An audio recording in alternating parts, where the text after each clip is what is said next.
এই যে বন্ধুরা, আমি দিদি নাম্বার 1 দেখছি আর কাঠিটা ধরে আইসক্রিমের মতন খাচ্ছি।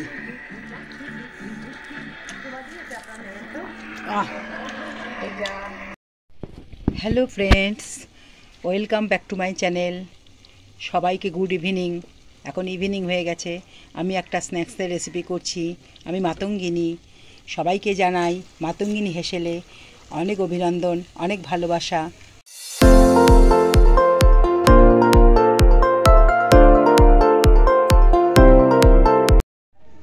আমি 3টে আলু নিয়েছি বন্ধুরা। আজকে এই 3টে আলু দিয়ে এমন একটা স্ন্যাক্সের রেসিপি করব যা দেখে আপনারা তাক লেগে যাবেন। তা দেখুন আমি কি করছি। প্রথমে আলুর খোসাগুলো ছাড়াতে হবে। এখন আমি আলুর খোসাগুলো ছাড়িয়ে নেব। নতুন আলুতে ভালো হবে।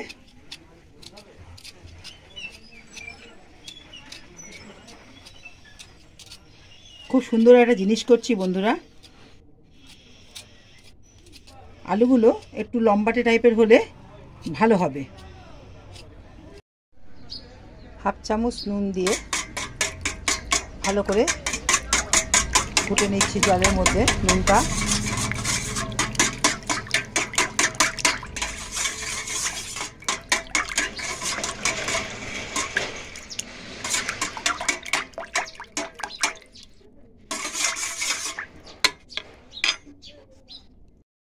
তিনটে আলুর খোসা ছাড়ানো হয়ে গেছে। এবার কি করছি মন দিয়ে দেখুন।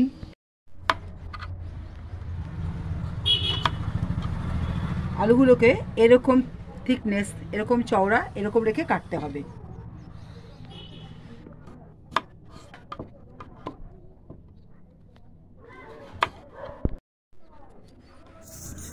প্রথমে আলুটাকে সোজা পিঠে সোজাভাবে কাটতে হবে।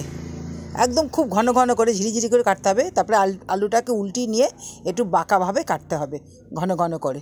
তাহলে এই জিনিসটা সুন্দর হয়ে যাবে। কাঠি নিয়েছি, এই কাঠিটাকে চেপে চেপে আস্তে আস্তে কিন্তু একদম প্রথম থেকে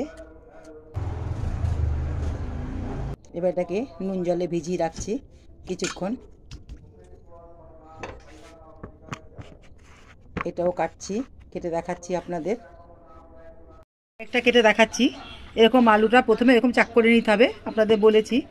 এবার এটাকে যতটা ঘন ঝিরিঝিরি করে আপনারা কাটতে পারবেন।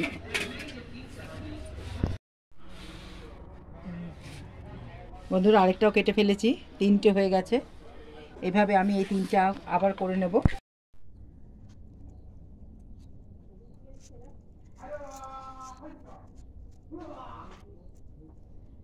বন্ধুরা কীরকম লাগছে, একটা আইসক্রিমের মতন দেখতে লাগছে।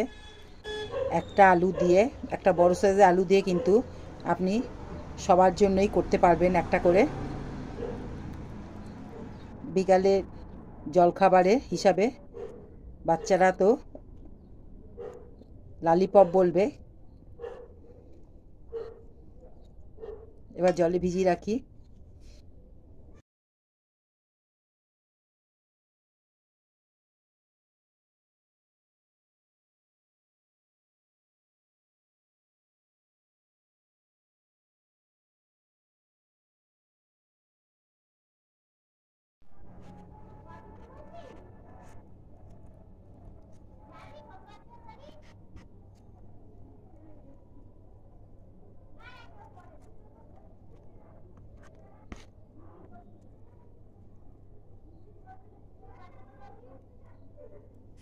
এবার আমি সবকটা নুন জলে ভিজিয়ে রাখবো কিছুক্ষণ।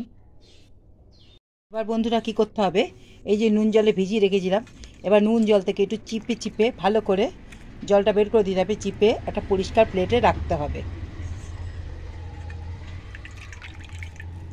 জলটাকে বার করে দিতে হবে।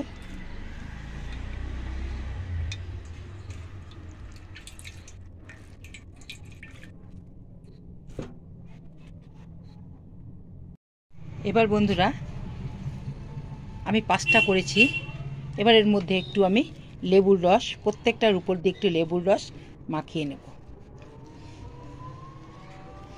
দিয়ে 1 ফোঁটা করে 2 পিঠেই দিয়ে দেব।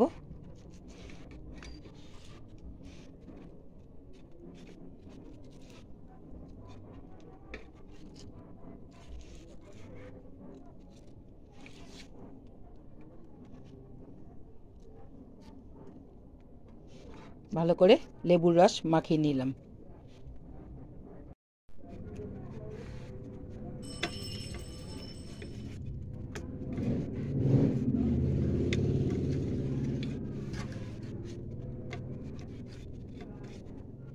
কিছুক্ষণ থাকবে লেবুর রস মাখিয়ে। এবার আমি একটা ব্যাটার তৈরি করে নেব। দেব 2 চামচ বেসন,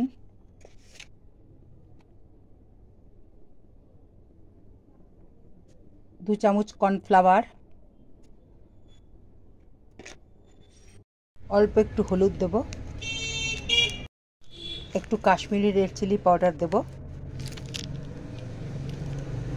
কালার হওয়ার জন্য, একটু ম্যাগি মশলা দেব,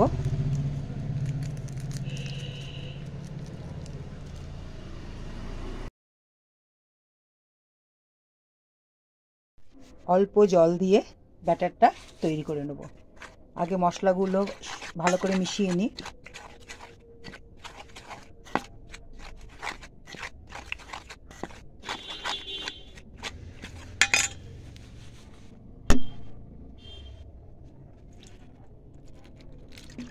একটা ঘন ব্যাটার, একটু গোলমরিচের গুঁড়ো দিলাম। আমার ব্যাটারটা সম্পূর্ণ রেডি হয়ে গেছে।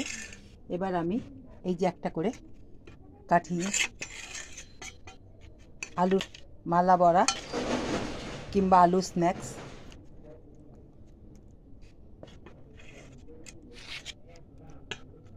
মিশিয়ে দিলাম। আমি এখানে রিফাইন্ড অয়েল গরম করতে বসিয়েছি। এবারে একটা কাঠি ধরবো,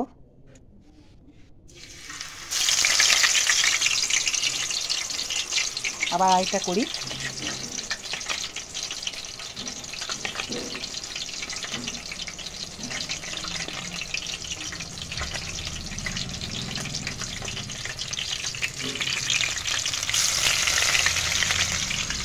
এইভাবে আমি সবকটা ভেজে নেব।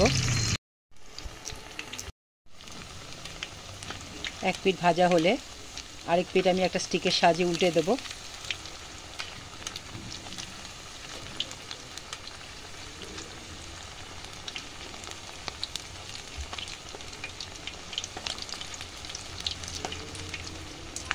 বন্ধুরা, আলুর এই স্ন্যাক্সটা কিন্তু আপনারা বাড়িতে ট্রাই করতে পারেন। বাচ্চা থেকে বড় সবাই খুব খুশি হবে।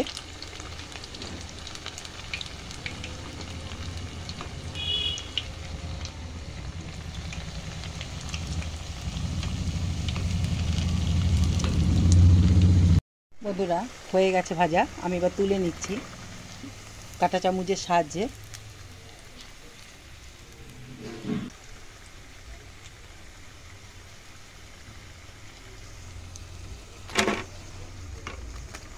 কতটা ক্রাঞ্চি হয়েছে আপনারা আওয়াজ শুনলেই বুঝতে পারলেন।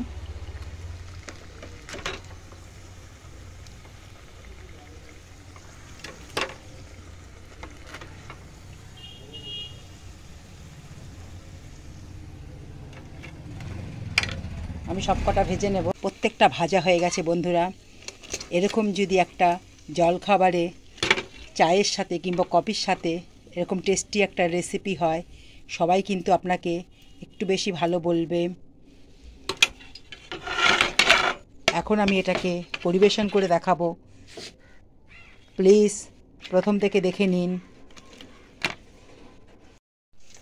বন্ধুরা, রেসিপিটা সম্পূর্ণ রেডি। কাসুন্দি এবং সস দুটো সহযোগে আমি পরিবেশন করব, যে যেটা দিয়ে পছন্দ করে। কিন্তু আমি এখন কফি দিয়ে খাবো আর দিদি নাম্বার 1 দেখব। 5টা বেজেছে।